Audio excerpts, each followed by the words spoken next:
Bonjour à tous et merci de nous rejoindre sur Futur TV pour cette nouvelle édition de la rédaction. Voici les titres de ce journal.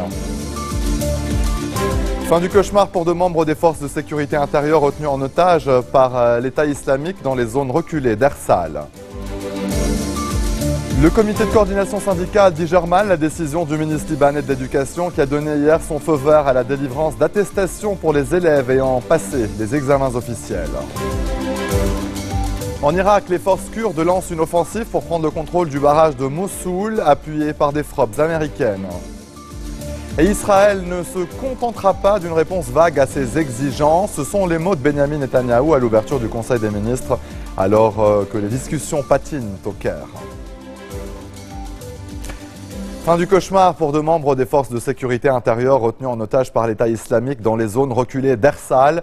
Une libération rendue possible grâce à une médiation des ulémas musulmans. Une vingtaine de soldats et de policiers sont toujours aux mains des djihadistes depuis la fin des combats entre l'armée et l'État islamique le 6 août dernier. 5 jours d'affrontements qui ont coûté la vie à 19 militaires et blessé une centaine. Depuis l'accord de trêve conclu grâce à la médiation des représentants religieux et le retrait des djihadistes de cette localité de la Beka, frontalière avec la Syrie, la situation à Ersal demeure précaire. Les islamistes ont tout pillé, volé les maisons et les magasins du village. Après les violences qui ont également engendré d'importants dégâts matériels, l'heure est à la reconstruction. Je vous rappelle que le chef du courant du futur, Saad Hariri, a d'ailleurs annoncé cette semaine son intention de faire don de 15 millions de dollars à la ville sinistrée.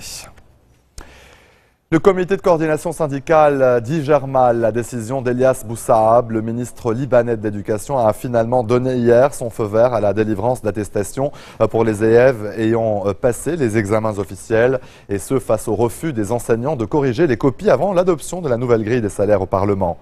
Une mesure extraordinaire déjà adoptée par le gouvernement dans les années 70 lors de la guerre civile libanaise. C'est donc le soulagement pour les étudiants à l'approche de la rentrée qui s'annonce toutefois turbulente. Pour l'heure, le CCS s'est contenté de dénoncer l'initiative du ministre de l'Éducation, estimant notamment qu'elle écornait l'image des diplômes libanais.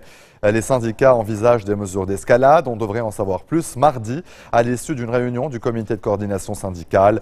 Les représentants syndicaux, eux, annoncent déjà qu'ils feront tout pour empêcher la prorogation du mandat du Parlement si la Chambre n'approuvait pas la nouvelle grille des salaires. Le patriarche maronite Bshara Rahi a une nouvelle fois appelé les blocs parlementaires et les députés à cesser de violer la Constitution et à élire un président de la République dans les plus brefs délais. Dans la partie politique de son homélie dominicale à Diman, la résidence estivale du patriarcat maronite, Rahi a estimé que l'élection d'un nouveau chef de l'État est nécessaire afin de permettre au Parlement de légiférer et de faciliter le fonctionnement de l'appareil gouvernemental. Mais selon Rahi, le gouvernement ne peut indéfiniment remplacer le président. Le patriarche a d'ailleurs affirmé que la vacance à la résidence de la République depuis 3 mois a porté un coup fatal à la nation. Le chef de l'église maronite a ensuite salué l'armée dans sa lutte contre le terrorisme, notamment à Ersal. À ce propos, il a dit espérer que le gouvernement puisse déployer les efforts nécessaires pour obtenir la relaxe des militaires et des agents des FSI retenus en otage par l'État islamique. Le patriarche a également exhorté les pays impliqués dans les conflits au Moyen-Orient à mettre un terme au financement des organisations terroristes, à protéger les minorités religieuses et à faciliter le retour des déplacés chrétiens, notamment ceux d'Irak. L'ambassadeur d'Arabie Saoudite au Liban, Ali Awad Assiri, a estimé que les derniers développements régionaux sont positifs. Dans des déclarations à la presse, il a dit espérer que ces changements engendrent des répercussions tout aussi positives au Liban. Le diplomate saoudien s'est par ailleurs dit confiant quant à la nouvelle dynamique politique motivée par le retour du chef du courant du futur, Saad Hariri, au Liban, après 3 ans d'absence. Un retour qui a notamment pavé la voie à l'élection d'un nouveau moufti de la République, souligne l'ambassadeur Assiri, qui a également souhaité que les parties libanaises s'engagent dans un dialogue constructif. Objectif, épargner le Liban des tensions régionales et notamment des menaces de l'État islamique. Et je cite, « L'Arabie Saoudite ne laissera pas l'État islamique ni quiconque s'imposer au Liban ». L'Arabie Saoudite, pour l'Arabie Saoudite, la sécurité du Liban est une ligne rouge. Fin de citation. Maintenant, en Irak, les forces kurdes lancent une offensive pour reprendre le contrôle du barrage de Mossoul. Appuyée par des frappes américaines, elle serait parvenue, d'après un général kurde, à s'emparer du côté est du barrage en tuant plusieurs membres de l'État islamique. Les Peshmerga reconnaissent l'utilité des frappes américaines, mais c'est grâce aux armes occidentales qu'ils veulent débloquer les djihadistes. Plus au sud, la ville de Marmouk a été libérée des djihadistes, mais les habitants qui avaient fui devant leur avancée ne sont toujours pas revenus. Samedi, le ministre allemand des Affaires étrangères, Frank-Walter Steinmeier, s'est rendu à Erbil, la capitale du Kurdistan irakien. Il a visité un abri temporaire pour les réfugiés chrétiens. Berlin s'est engagé à envoyer pour 25 millions d'euros d'aide humanitaire. Malgré la réticence de l'opinion publique allemande, le chef de la diplomatie a fait savoir que son pays envisageait la possibilité de fournir aussi une aide militaire. Les communautés kurdes et yézidis d'Europe se mobilisent pour leurs frères d'Irak. À Hanovre, en Allemagne, des milliers de personnes sont descendues dans la rue. En Europe, l'Allemagne abrite la plus importante communauté yézidi, une minorité religieuse irakienne. On estime leur nombre entre 50 000 et 60 000. Les manifestants attendent un signal clair de la communauté internationale en faveur d'une intervention.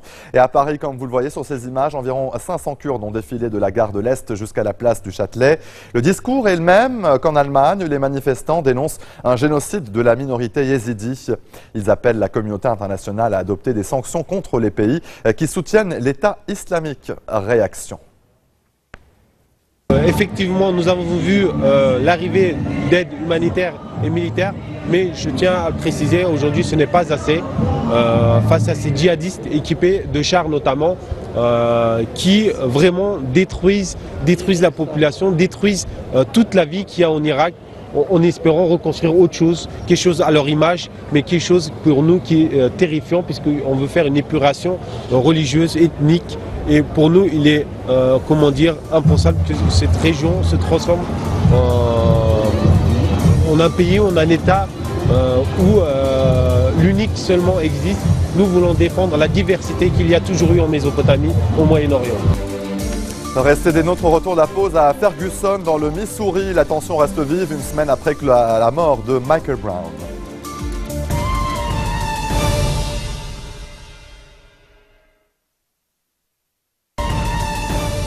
Retour sur le plateau de l'info, Israël ne se contentera pas d'une réponse vague à ses exigences. Ce sont les mots de Benjamin Netanyahou à l'ouverture du Conseil des ministres à Jérusalem. Alors que les discussions patinent au Caire, les négociateurs israéliens et palestiniens ont moins de 48 heures pour s'entendre par l'entremise des Égyptiens, et ce pour transformer en trêve durable un cessez-le-feu provisoire à Gaza et qui expire ce lundi à minuit. La plus grande incertitude règne sur la faculté des délégués palestiniens et israéliens à trouver un accord, surtout sur les questions de la levée du blocus israélien ou la démilitarisation de la bande de Gaza. Les hostilités ont fait depuis le 8 juillet au moins 1980 morts côté palestinien, majoritairement des civils, et 67 morts côté israélien, dont 3 civils. Le soutien à la guerre est ultra majoritaire en Israël, mais des milliers d'Israéliens ont manifesté samedi soir à Tel Aviv pour presser leur gouvernement de reprendre des négociations globales en vue d'une résolution du conflit israélo-palestinien. C'était la plus importante manifestation du camp de la paix depuis le début de l'offensive israélienne. Les combats se poursuivent dans l'est de l'Ukraine avec des tirs des séparatistes pro-russes qui ont visé un avion de chasse ukrainien, un MiG-29. L'appareil s'est écrasé alors qu'il survolait Lugansk, annonce un porte-parole militaire ukrainien qui précise que le pilote a réussi à s'éjecter. Il se trouvait maintenant dans un endroit sûr. Le convoi russe est lui toujours stationné à la frontière russo-ukrainienne. Selon la Croix-Rouge, Moscou et Kiev seraient tombés d'accord sur les modalités d'inspection du convoi et quelques camions ont fait donc mouvement ce dimanche à la frontière russo-ukrainienne. L'accord entre Kiev et Moscou sur les modalités de distribution de l'aide humanitaire russe pour l'Est de l'Ukraine et la reconnaissance par les autorités ukrainiennes de la légalité du convoi russe devrait contribuer à détendre le climat à Berlin en fin d'après-midi. Les ministres des Affaires étrangères russes et ukrainiens y sont attendus en compagnie de leurs homologues allemands et français. Frank-Walter Steinmeier déclarait ce dimanche matin qu'il espérait qu'une feuille de route pour un cessez-le-feu pourrait donc être négociée lors de ces discussions. Allez, en bref, dans le reste de l'actualité, à Ferguson, dans le Missouri, la tension reste vive une semaine après que la mort donc, de Michael Brown, un jeune noir de 18 ans tué par un policier. Les autorités ont décrété l'état d'urgence et instauré un couvre-feu nocturne, mais de nouvelles manifestations ont eu lieu dans la nuit. Pourquoi n'y a-t-il pas eu d'arrestation suite aux violences policières? Comment est mort Michael Brown? Des questions auxquelles devra répondre la quarantaine d'agents de FBI arrivés à Ferguson pour mener l'enquête. En Corée du Sud, des millions de fidèles venant de nombreux pays asiatiques se sont déplacés pour participer aux messes célébrées par le pape François, y compris ce dimanche, où il clôt les journées asiatiques de la jeunesse à Ami. Le pape François a beaucoup parlé de dialogue lors de sa rencontre avec les évêques du continent et a fait une référence très claire aux relations diplomatiques toujours inexistantes entre la Chine et le Saint-Siège. L'un des plus grands journalistes allemands, Peter Scholl-Latour, est mort à l'âge de 90 ans. De parents franco-allemands, il avait couvert les guerres d'Algérie et du Vietnam, où il fut l'otage du Viet Cong. En 1978, il avait accompagné l'ayatollah Khamenei lors de son retour en Iran. Depuis le milieu des années 80, il publiait régulièrement des livres non fictionnels et des reportages télévisés. Et avant de se quitter, l'homme le plus percé au monde, l'Allemand Rolf Buchholz, a été refoulé de Dubaï à son arrivée à l'aéroport de cet émirat du Golfe où il devait se produire dans un hôtel. Âgé de 53 ans, l'homme qui a 453 piercings sur tout le corps et 2 cornes sur la tête a été refoulé sans explication par les autorités aéroportuaires de cette ville des Émirats Arabes Unis. Il était arrivé sur un vol en provenance d'Istanbul. Selon Buchholz, les autorités émiraties le soupçonnaient de pratiquer la magie noire. Cet informaticien a été déclaré en 2012 comme l'homme qui a le plus de piercings au monde, faisant alors son entrée dans le Guinness Book des records. Das werden wir nun gleich zeigen. Der 46-jährige LKW-Fahrer Ed Burns.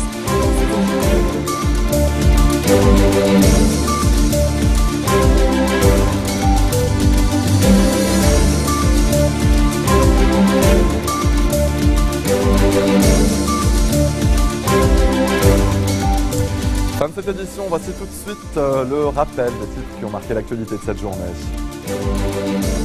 Fin du cauchemar pour 2 membres des forces de sécurité intérieure retenus en otage par l'État islamique dans les zones reculées d'Ersal. Le comité de coordination syndicale digère mal la décision du ministre libanais de l'Éducation qui a donné hier son feu vert à la délivrance d'attestations pour les élèves ayant passé les examens officiels. En Irak, les forces kurdes lancent une offensive pour prendre le contrôle du barrage de Mossoul, appuyé par les forces américaines. Israël ne se contentera pas d'une réponse vague à ses exigences. Ce sont les mots de Benjamin Netanyahou à l'ouverture du Conseil des ministres à Jérusalem, alors que les discussions patinent au Caire. Merci de votre attention. Retrouvez-nous tous les jours à 16h40 heure de Beyrouth. Vous pouvez également nous suivre en ligne sur notre site web ou en téléchargeant notre application mobile. Excellente soirée à toutes et à tous et bon début de semaine.